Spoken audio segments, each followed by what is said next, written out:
Boa tarde, a semana será longa para a dupla Grenal, para dois grandes jogos no final de semana, os dois às 4 horas da tarde. Só lá no domingo, o Internacional recebendo o São Paulo em casa do Beira-Rio e o Grêmio enfrentando o Palmeiras em São Paulo.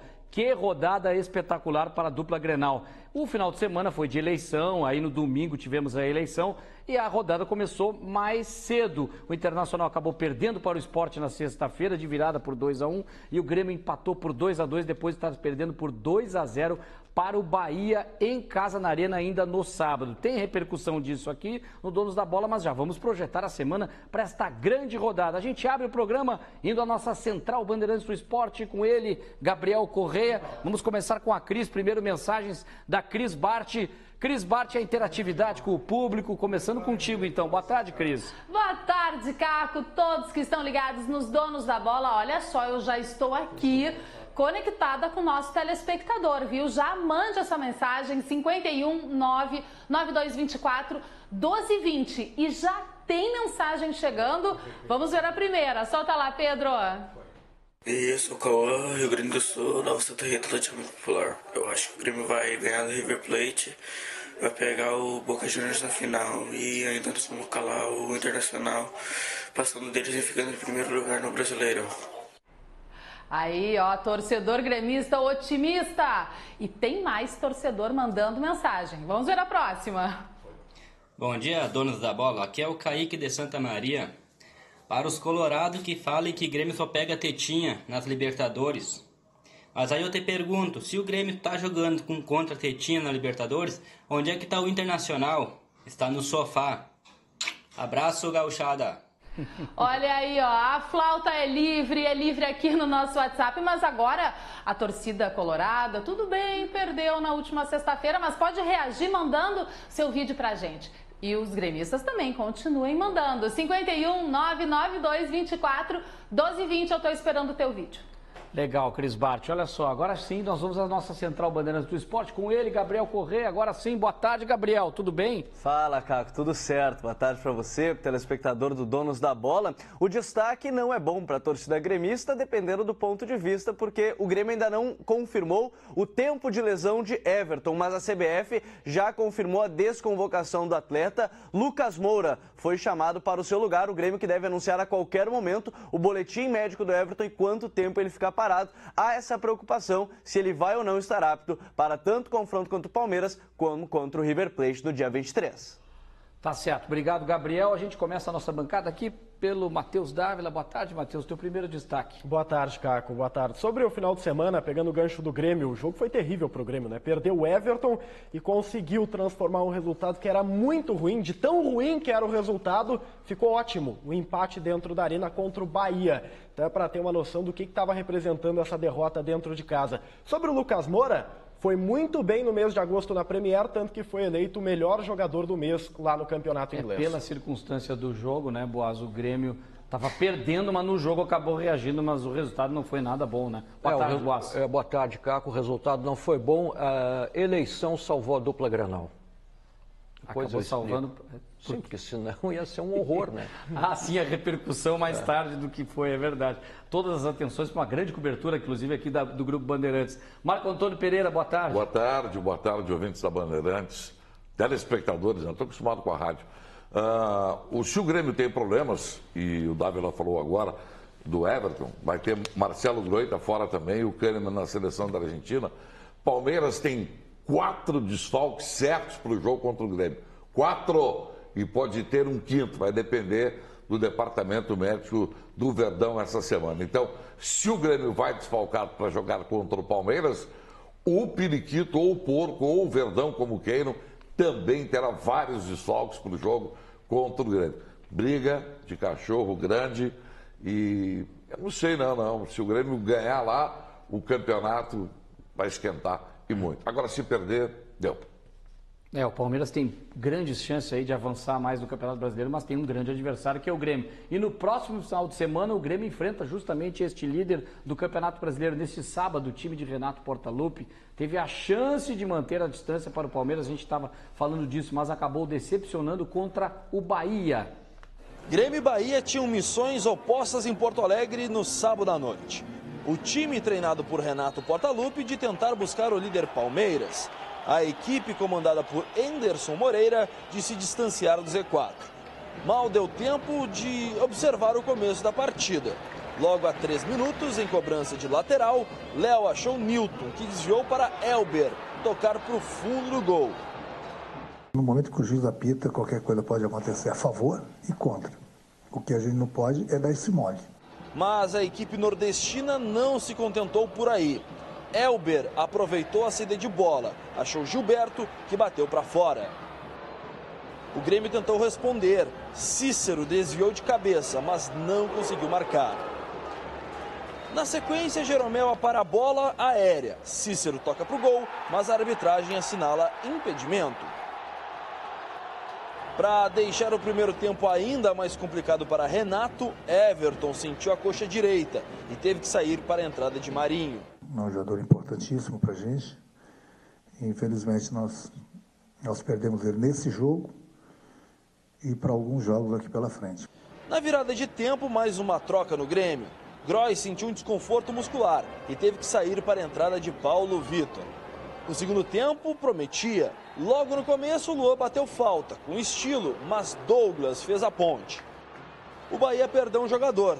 Jackson foi expulso na sequência pelo segundo amarelo, por falta cometida em Juninho Capixaba. Mesmo assim, o Bahia foi ao ataque e fez o segundo. Elber, mais uma vez, aparou o chute de Zé Rafael e ampliou, 2-0. O Grêmio só conseguiu descontar na reta final. Alisson fez boa jogada e encontrou Capixaba na cara do gol, 2-1. No ataque seguinte do Grêmio, Marinho foi derrubado na área, pênalti marcado e muita reclamação por parte dos baianos. Vi mais uma forçada do jogador do Grêmio do que realmente pênalti, mas não quero julgar aqui, até porque não vi o replay. Jael cobrou como um mando figurino, goleiro de um lado, bola do outro, 2-2. E ainda deu tempo de Zé Rafael forçar Paulo Vitor a buscar uma bola praticamente no último lance de partida. Hoje não deu muito certo as coisas, infelizmente. Então é por isso que eu falo, às vezes o brabo é o nada. Pelo menos nós conseguimos um ponto, correndo atrás, depois estávamos perdendo 2-0. O Grêmio não conseguiu reduzir a distância para o líder Palmeiras. De 3 foi para 5 pontos. Nova oportunidade de redução no próximo final de semana em confronto direto em São Paulo. Na briga a gente está, é briga de cachorro grande, todo mundo ali na frente, né? O Renato tem razão, briga de cachorro grande, mas o Grêmio foi muito mal nesse jogo. Ainda bem que conseguiu recuperar, né? A arbitragem também não foi bem. Apesar que o lance do Marinho tem muita gente dizendo que não foi pênalti. Eu acho que não foi. Para mim foi pênalti. Eu não daria o pênalti. Eu vi o jogador puxando o Marinho, não sei se... Eu vi uma mão no Marinho, uma mão no braço do Marinho. Agora, o sentimento, a sensação é de que essa mão não foi o suficiente para causar o que causou. Não travou o Marinho. Só que, claro, aí é a interpretação. Jogo corrido, sem o vídeo, o árbitro viu a mão e apitou. Eu acho um lance extremamente interpretativo. Com replay em câmera lenta não dá para avaliar esse tipo de lance, na minha opinião. Câmera lenta eu não usaria no futebol. Parece que ele é desequilibrado. Ou ele fez muito bem feito a queda, né? A gente absolve o árbitro exatamente por isso, porque você acha que foi pênalti, eu acho que não foi. Então, não foi nada foi mais um erro de arbitragem. Né? Mais um dos tantos erros de arbitragem do Campeonato Brasileiro, que é um campeonato fraco tecnicamente e fraco tecnicamente nas arbitragens. Tanto que eles estão errando para os dois lados.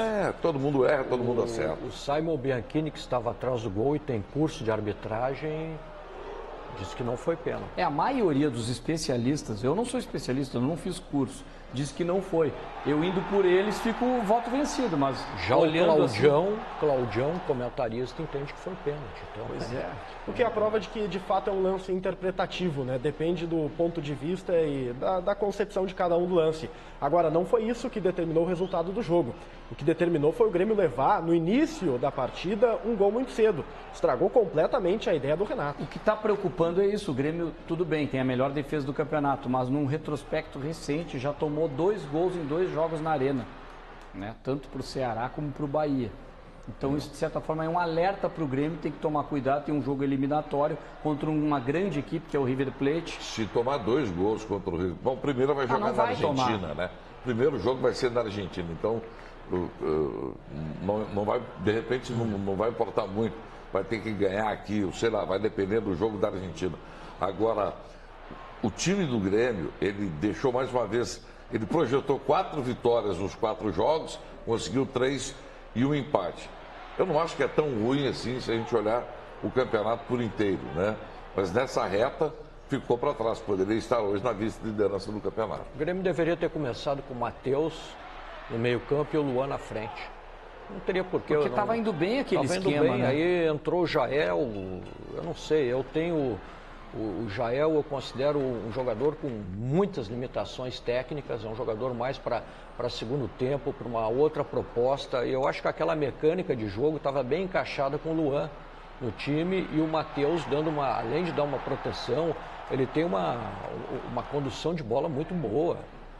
É o Capixaba que faz essa jogada do Alisson pro Capixaba. O Capixaba entra muito bem no ataque. O Capixaba precisa aperfeiçoar a marcação, mas na defesa eu achei um pouco deficiente. Mas ele é um bom jogador, hein? É um bom jogador. Bom jogador. É o histórico dele, né, do Capixaba. Ele apareceu assim, sendo um jogador que apoia muito bem e acho até que ele é promissor dentro do Grêmio.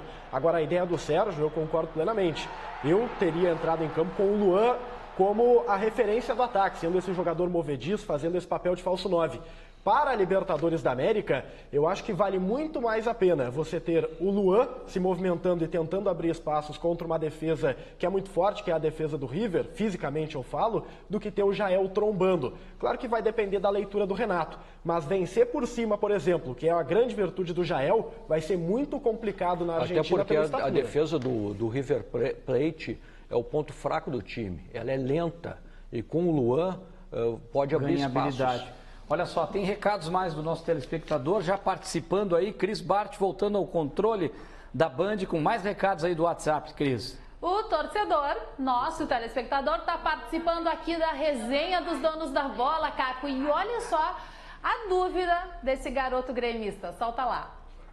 Oi, meu nome é João Pedro Reis do Sul, Santa Maria. Qual é os lateral esquerdo e direito que tem que ser titular do Grêmio? E qual é o centroavante ideal para o Grêmio? E aí, Caco, é um assunto para tu debater aí com a bancada dos donos da bola. Como é o nome do menino, Matheus? É de Santa Maria, né? É. Isso. É difícil, né? Mas o lateral esquerdo titular do Grêmio é o Bruno Cortez e o Léo Moura é o principal jogador da lateral direita. Só que ele não pode jogar todos os jogos, né? Porque não tem uma condição, não tem uma resistência física para jogar esse tempo todo. Tantos jogos assim como o Grêmio tem jogado na temporada. Mas esse Juninho Capixaba aí, ele é muito melhor que o Marcelo Oliveira, né? É um jogador que está criando espaço, tem que aperfeiçoar a marcação. É isso. Sim. Boas, essa das laterais da direita, a direita. Nós estávamos falando da esquerda, nós já falamos. Léo Moura, para mim, tranquilamente. Começa sempre com o Léo Moura, né? Desde que ele tenha condições, sim, mas ele é disparado o melhor lateral direito do Grêmio. Matheus. Pois é, eu vou ter que discordar. Eu gosto muito do Leonardo. Eu acho que o Leonardo dá uma vitalidade pro lado direito do Grêmio e tem um outro fator. Não que o Léo... Claro, não. Esteja olha só, entendo. A gente vai pegar um pouco a opinião do pessoal da Rádio Bandeirantes. Está nesse momento no toque de bola. Nós vamos invadir o toque de bola. Estão falando sobre a dupla Grenal do brasileiro. César Cidade Dias, Alex Bagé, Daniel, Claudião e o Paulete. Olha aí. 2 sustos já. E o Inter conseguiu tomar o terceiro. O Inter tinha tomado 2 sustos. O Inter tinha perdido pro América Mineiro. O Inter tinha perdido para Chapecoense. Nós falamos disso na sexta. E o Inter conseguiu perder pro Sport. O Sport desfalcado. E o Vitória? Mas por que o Internacional tem dificuldade contra esses... Nem botei o Vitória, que era a questão da Copa do Brasil. Por que o Internacional... A dupla fez um fiasco no final de semana. Por que o Internacional tem dificuldade, César? Não é por um componente externo do jogo, por torcida já acreditar que é jogo jogado. Não é, o Internacional tem dificuldade para propor o jogo. E quando ele pega os pequenos, ele para ganhar é um parto. Não e põe de novo. Mas não é pelos pequenos. Mas o fazer força tá pesando. Claro que na sexta nós elencamos isso. O Inter fez força para ganhar do Ceará. Fez. Tava amarrando o Internacional, o Lisca. Por quê? Pelo mesmo motivo lá de... Aí fez força para ganhar do Paraná, que é o pior time disparado do Campeonato Brasileiro. Vamos lembrar, o Camilo fez um gol aos 48. O Inter tá fazendo força para jogar. Eu tenho uma questão subjetiva aí. Será que o Inter, a boleirada não tá sentindo o peso de liderar? Mas aí entra aquilo que nós conversamos aqui.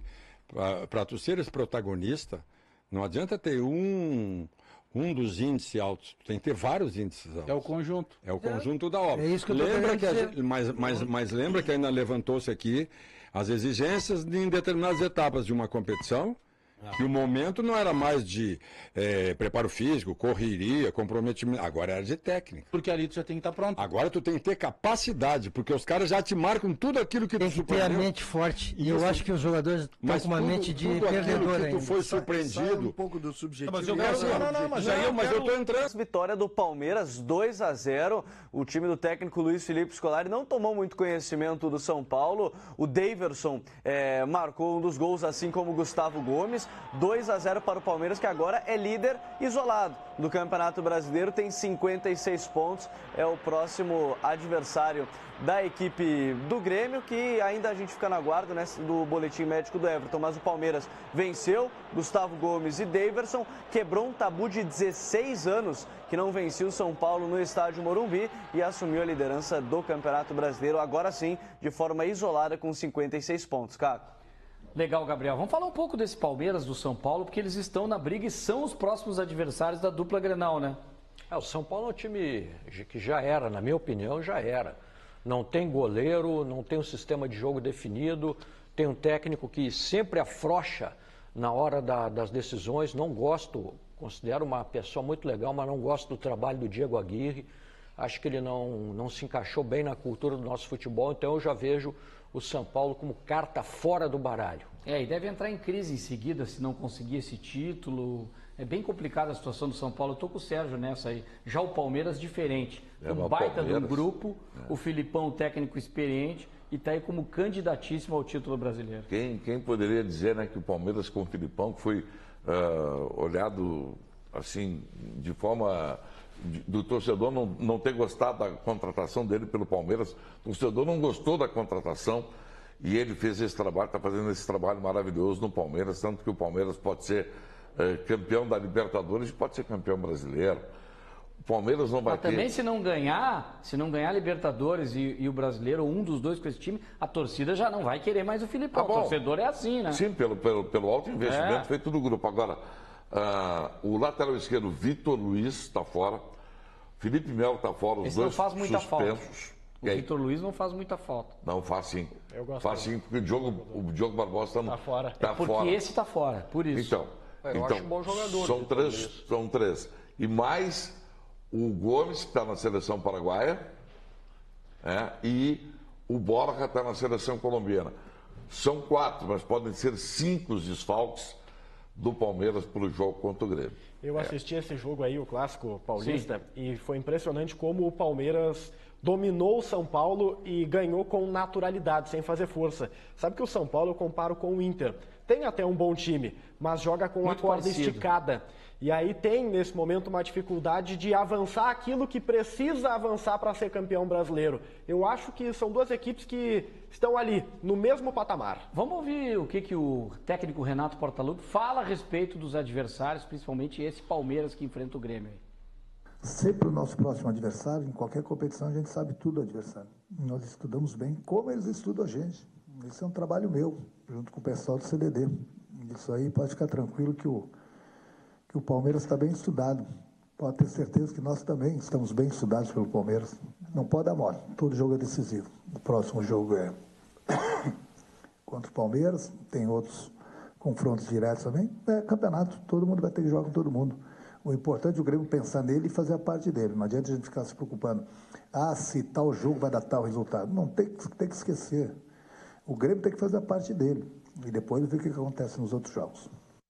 Se o Grêmio, por um lado, se atrapalhou contra o Bahia, tem condições, sim, de ganhar do Palmeiras lá em São Paulo, porque é um dos grandes... São os dois... Assim como o Matheus diz que é parecido, o São Paulo e o Internacional se equivalem, me parece que por grupo, por time, por estarem na Libertadores, o Grêmio também tem esse tamanho de grupo, não tanto como o Palmeiras, mas por ser o tricampeão da América, por estar entrosado há muito tempo com o Renato, o Grêmio sim tem plenas condições de bater o Palmeiras lá em São Paulo. Acho que tem, mas é difícil. É ruim por não estar com o Everton. Não, e é ruim por ser em São Paulo o jogo, né? Dificilmente o Palmeiras se deixa levar em São Paulo, na campanha que está, no momento que está, historicamente assim, contra os times do Rio Grande do Sul. Acho difícil, um jogo muito complicado para o Grêmio, assim como é para o Inter também o jogo contra o São Paulo aqui. E depois tem o Santos, né? O Fla-Flu, Flamengo é que tem o adversário mais fácil na rodada. O Flamengo vai colocar pressão se ganhar no sábado. Corre por fora, né? Se ele ganhar no sábado do Fluminense, que é bem provável, ele bota pressão no campeonato. Olha só, o torcedor do Internacional também está participando. Vamos lá para o nosso controle. Cris Bart, torcedor do Inter, mandando recado também, Cris. O torcedor do Inter se sentiu no direito de entrar na nossa resenha, Caco. Tá valendo, né? Olha só o recado que esse torcedor mandou. Buenas, pessoal do Donos da Bola. Cavalo árabe, hein? Cavalo árabe. E agora? O Renato vai com tudo lá pra cima do Palmeiras pra ganhar do Palmeiras e segurar o Palmeiras, arriscando o co-irmão ganhar a partida e assumir a liderança? O que vocês acham? Abraço. Everton, de Santa Cruz do Sul. Faço minhas as palavras do Everton. O que vocês acham? Pois é, legal o Everton mandando mensagem. A gente estava falando sobre isso, o Palmeiras, mas a gente vai para um breve intervalo, porque a seguir tem o tropeço do Internacional, desperdiçando a chance de dividir a liderança com o Palmeiras, pelo menos em pontos.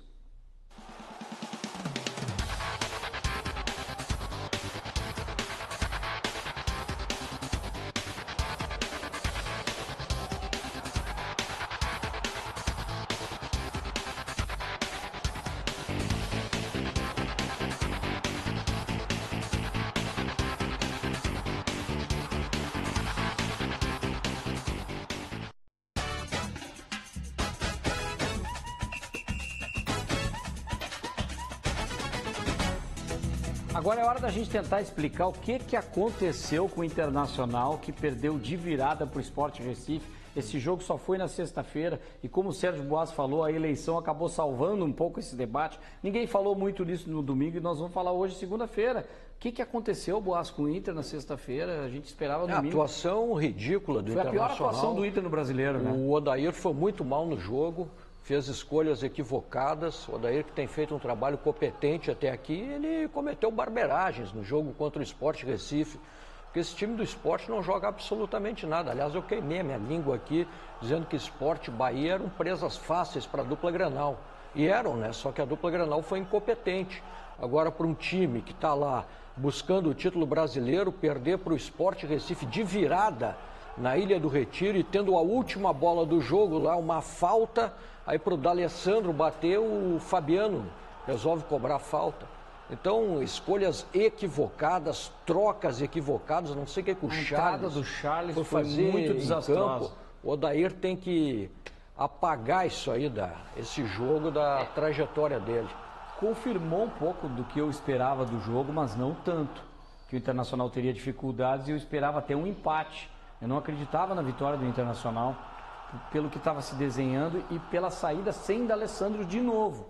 Quando o D'Alessandro tá para jogar e tem a possibilidade de jogar, tem que começar e depois sair. Ah, mas ele não foi bem depois, até acho que não foi tão bem assim. Mas começar com o D'Alessandro é diferente, o Sport já ia respeitar o Internacional de uma forma diferente. É possível.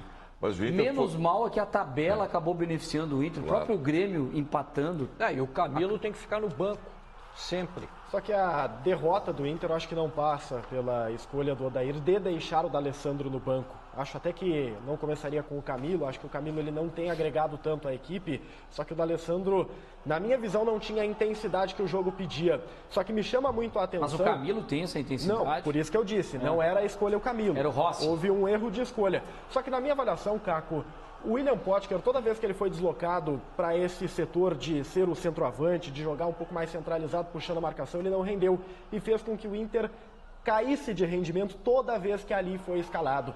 Não digo que exista nesse momento uma dependência do Leandro Damião, mas existe sim a dependência do camisa 9. O Jonathan Alves, ele não é o suprassumo, foi muito mal quando recebeu a oportunidade. Mas é mais 9 que o Potker. Mas ele manteve pelo menos uma identidade da equipe. Eu acho que o Inter não pode perder esse camisa 9. É um problema para o Inter sem o Damião mesmo, hein? Ele não vai jogar agora os próximos jogos. Só responder para o Everton, aquele torcedor colorado que foi irônico com a declaração do Renato. Everton, eu quero te dizer o seguinte, eu acho que o Renato não estava falando do Grêmio, ele estava falando era do Palmeiras, que é o cavalo árabe, que é o Palmeiras que está chegando e não o Grêmio.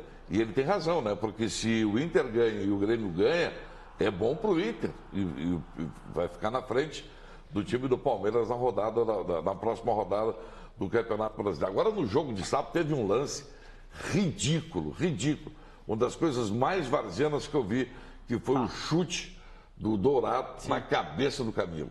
Um negócio assim, estava 2, 3 passos, ele grudou a cabeça do Cabeleira. Um negócio maluco. Foi bizarro, né? Foi bizarro. Vamos falar um pouco também, o Boaz deu gancho para a gente falar um pouco do Flamengo. Vocês acreditam que o Flamengo pode ser mesmo um adversário para a dupla Grenal nesse Brasileirão, nesse momento com o Dorival Júnior?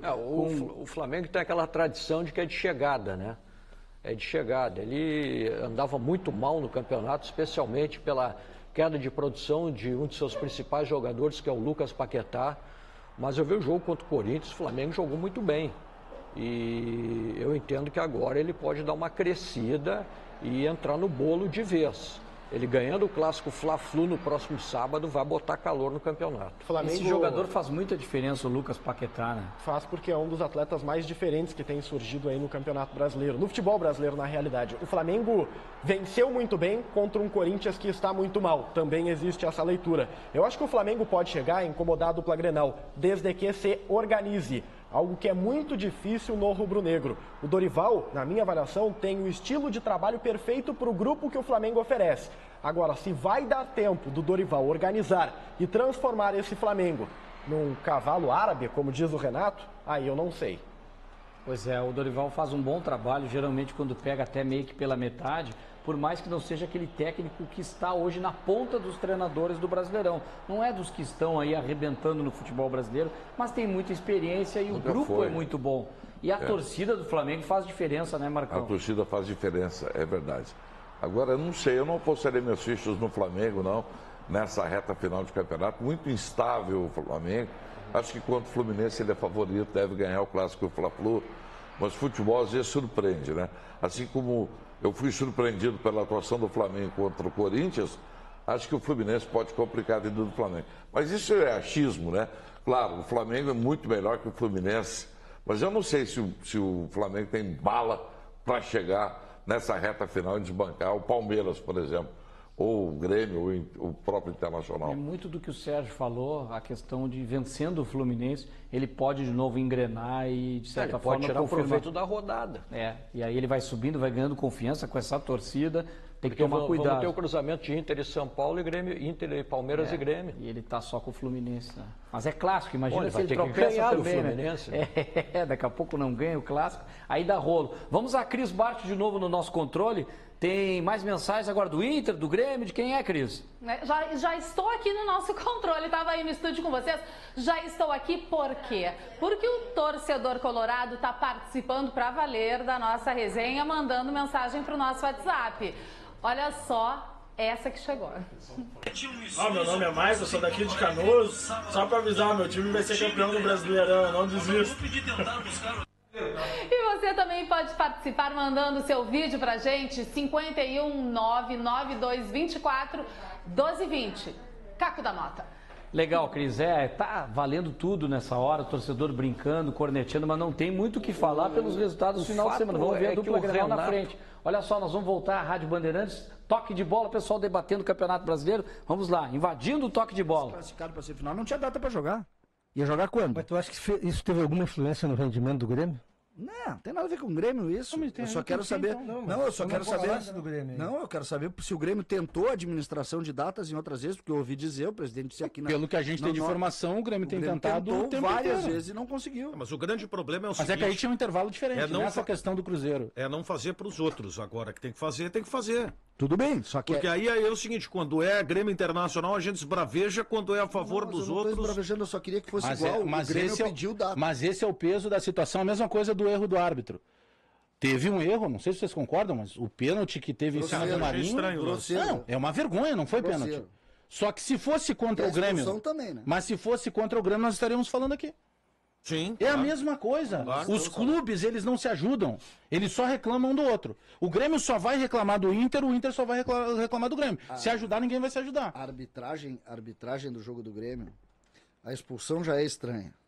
Já é ruim. Estranho não, é injusto, né? Já é ruim. E o pênalti não foi, né? O pênalti, convenhamos. Enfim, vale o registro. Mas é o Corinthians do Sul, né? Vale o registro que o menino. Tem erro para todos. Vale o registro que o menino do Bahia foi expulso pelo segundo cartão amarelo. Eu, sinceramente. Não vermelho direto. Eu, sinceramente. Ele já tinha cartão e a falta foi passível de cartão amarelo. Eu só vou repetir uma coisa antes que ele dê certo, depois vocês podem me cornetear. O dinheiro que o Grêmio pagou pelo Marinho deveria ter doado para uma creche, seria melhor utilizado. 2 milhões e meio de dólares para um jogador que vai trancar o TT, que é da direita, que vai trancar o PP da esquerda, ele não consegue. Ele não consegue driblar, ele não consegue pegar a bola, o Marinho não rende. O Marinho é varal de nylon. Quando a camisa é pesada, ele enverga. Mas não dá para criticar a contratação. O Marinho vai ter que se readaptar. A gente não fica elogiando quando a direção acerta. Mas o Marinho vai ter que se readaptar. Só o toque de bola, o pinga-fogo tá bom. Falando do Marinho, o Bagé. Olha só, e a seguir tem problemas do Renato para os próximos jogos do Grêmio. Será o nosso debate depois do intervalo.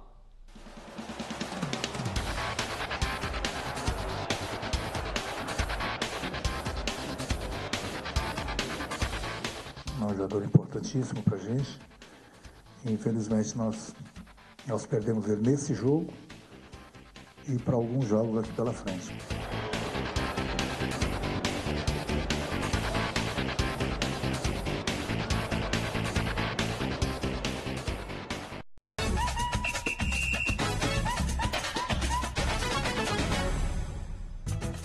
O Grêmio tem esse grande jogo contra o Palmeiras só no domingo, no final de semana, mas até lá o Renato vai ter que armar o time, ver as opções, porque tem problemas de lesão. Vamos voltar à Central Bandeirantes do Esporte com Gabriel Corrêa, problema com o Everton, com o Groy. São dois problemas que o Renato tem para pensar. O Everton, até a gente comentou no início, né, Caco? Desconvocado da seleção brasileira, fez exame hoje pela manhã, ele que saiu lesionado no jogo contra o Bahia, sentiu o músculo da coxa direita e, por enquanto, a expectativa do Grêmio informar quanto tempo o Everton ficará parado. Ele já está desconvocado da seleção brasileira. Quanto ao goleiro Marcelo Groy, também sentiu um problema na coxa no jogo contra o Bahia. O Paulo Vitor o substituiu, ele faz exame hoje à tarde. E aí sim teremos um boletim médico tanto do atacante gremista, que é o artilheiro do time no ano, quanto o goleiro, que tem sido peça importante durante a temporada. Groy e Everton, as dúvidas do técnico Renato, não só para o jogo contra o Palmeiras, mas também para o jogo contra o River Plate. O Everton já não teria de jeito nenhum, porque estaria na seleção brasileira, já não está mais por lesão. O Renato já tirou o Everton do jogo contra o River. Pois é, e o Groy, e aí é o problema contra o River também. O próprio Groy, de certa forma, parece que a situação é um pouquinho melhor do goleiro Marcelo Groy, que também pode ser problema lá na frente. E tem ainda o Kahneman também convocado, isso tudo para o jogo contra o Palmeiras. Eu quero chamar a atenção que no Campeonato Brasileiro o Grêmio está fora da zona de Libertadores, hein? Ele está na pré-Libertadores. Então não dá para vacilar muito também. Que ela começa sempre mais cedo e compromete o calendário do ano que vem. O Atlético Mineiro começou, mesmo com resultado negativo, ele está a 5 pontos. Agora é muito complicado quando num momento decisivo como esse, de semifinal de Libertadores, você começa a perder muitas peças. Porque por mais que eles se recuperem a tempo de encarar o River Plate, fisicamente não chegam 100%. Chegam sempre buscando aquele ritmo, com aquele temor. É preocupante o momento do Grêmio. E a peça, né, Matheus? O Everton, não, simplesmente, assim como o Luan, é o melhor jogador do Grêmio na temporada. O Everton é isso, é o melhor do Grêmio na temporada de 2018. O Everton é o melhor atacante brasileiro da temporada. Não é à toa que está na seleção brasileira, só foi desconvocado por lesão. Dos 4 melhores jogadores que o Grêmio tem, dos 5, botar o Jeromel também, 3 devem ficar fora do jogo contra o Palmeiras. Everton, Marcelo Groy e o Kahneman. Então, Luan e Jeromel jogam, devem jogar, né? Tudo indica que sim, né? Agora, perder 3 dos seus principais jogadores pesa muito contra um adversário fortíssimo que é líder do campeonato como o Palmeiras. Vamos voltar ao nosso controle. Cris Baixo tem recado para o pessoal da bancada? Tem sim, é o fã-clube do Marco Antônio Pereira. Olha aí. Roda aí, Pedro. Eu? Alô, todos os donos da bola, eu sou fã do Marco Antônio Pereira, eu acho que é o melhor narrador do Brasil, né, do Rio Grande do Sul. E outra coisa que eu queria que vocês lessem aí, E falar se o comentário do nosso time, do Odair Helman, não deve ficar pro ano que vem, é muito fraco. Um treinador que deixa o D'Alessandro para jogar nos últimos minutos não merece ser nosso treinador. Tem que sacar ele e trazer outro melhor. Entendeu? Pô, legal. E aí, obrigado. Marcão? Bacana, bacana. Obrigado pelo carinho aí e a audiência do amigo. Eu não peguei o nome dele. Ele não se identificou. Não se identificou, né? Uma pena, uma pena. Mas valeu, obrigado pelo carinho. Ele está preocupado com o Odair, ele quer saber de ti, Marcão, se o Odair deve ou não continuar, se ficar botando o D'Alessandro mais tarde, ele está meio preocupado com o Odair, o torcedor. Eu vou dizer o que Contigo eu sempre não, disse. com o Odair ele está preocupado. Eu vou dizer o que eu sempre disse nos últimos anos. O problema do Inter não é o treinador, não é o Odair, é falta de peças de reposição. O Internacional tem um bom time, mas não tem um super grupo e está faltando um craque porque o D'Alessandro não pode jogar o tempo todo. Mas o Odair é bom técnico, viu? Confia, dá um voto de confiança nele, meu amigo. Até pela pontuação do Internacional, se a gente for pegar. Eu quero saber onde é que está o futebol do Patrick. O Patrick vai ter que dar uma explicação, né? Aí para onde é que está o futebol dele. Que também ele acabou batendo no teto muito mais do aquilo que ele pode render, né?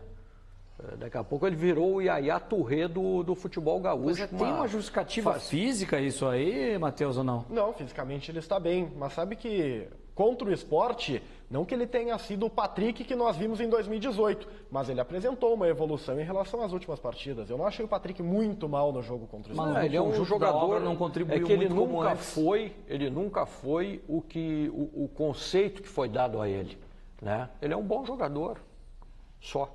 Na verdade que não conheciam muito, né? Ninguém conhecia muito. Obrigado, Marcão. Obrigado, Valeu, Sérgio Boas, Matheus Dávila. A gente volta amanhã com mais Donos da Bola. Vem aí o Band Mulher com a Regina Lima. Um abraço a todos. Tchau.